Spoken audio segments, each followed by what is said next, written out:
So now we have our first web page up and running. We're going to look at some specific HTML tags that we can use to make our websites look like something other than just plain text.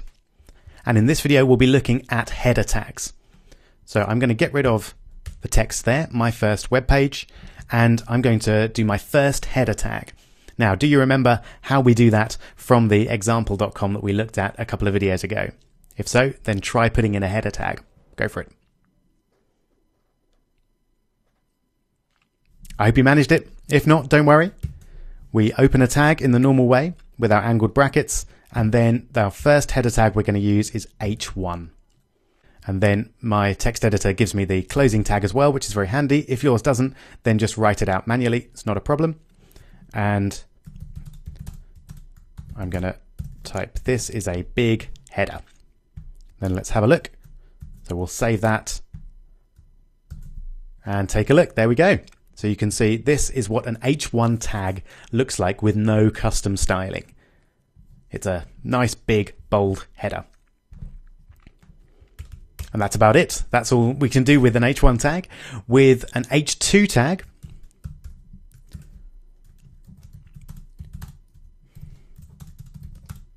as you might guess, it's quite a big header.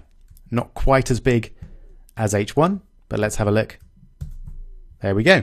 So it's bigger than normal text and bold, but smaller than an H1. So you can probably see where this is going. We can have an H3.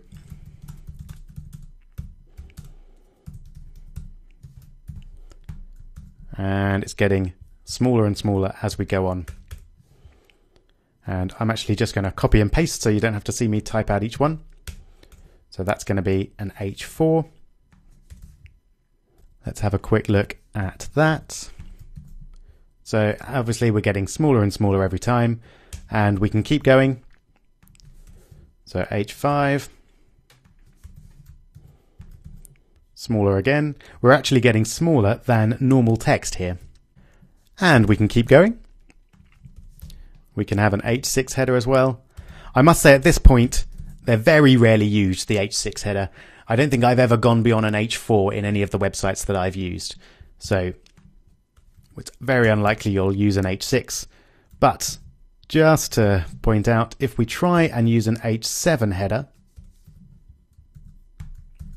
we get back to normal text. So this is actually not an H7 header because H7 doesn't exist. So we can't use an H7 header. If we try to do it, it'll just give us normal text as if it hasn't recognized the tag. So headers go all the way from H1 to H6, but to be honest, you'll probably only use H1, H2, and maybe H3 in your documents, and occasionally possibly H4. But as I say, I've never used an H5 or an H6. But header tags are very useful and are also good for getting your site listed in Google if you put your important keywords, that is, the words that you want your site to appear for in Google, in an H1 tag, then they're much more likely to appear higher up the Google search results than if you just put them in normal text.